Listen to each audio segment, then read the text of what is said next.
Austin Scientology Center opened its doors after 6 years of reconstruction. And we observed the same things, the road closures, the police, the busloads of Scientologists, and they came from all over the country, probably spending thousands of dollars to get their VIP pass.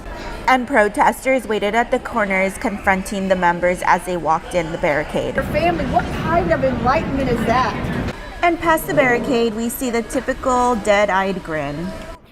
And once I followed the crowds and figured out where they were coming from, this is their meetup spot. They had to walk about a block to get to the center stage. Houston! This was the first time I witnessed children there, and I will admit I messed up by asking this question. Hi, how old are you? 8. I don't think it's something that I'll ever do again, but I will say that there were other minors that tried to ask us questions and their parents took them away. And community members were genuinely curious about what was going on. You better not be my kid. I didn't realize that she said this to me as I was filming, but I caught it later on as I edited.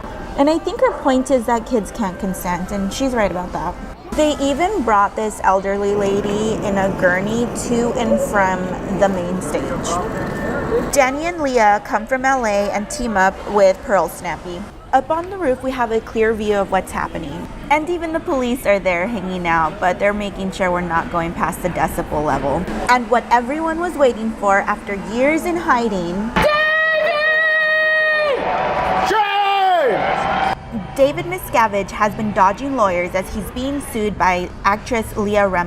Last year, a Florida judge dismissed a human trafficking case, saying that the activities were protected under the First Amendment right to religion.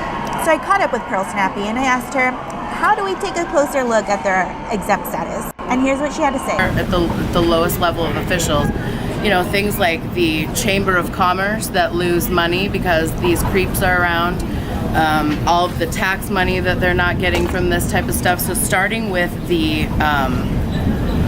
local government and working up and asking, are you even just willing to have a conversation? Are you willing to support a hearing related to this? But you have to start at the local government because that's where the corruption starts. So when they start safe pointing police departments, when they start safe pointing, which is just buying them off and making sure that they have protection. So when they start safe pointing, they're not going to start safe pointing a senator, right? They're going to start safe pointing a mayor, the police department, by becoming their largest donors, all types of things like that. So you have to start at the local government, the city council.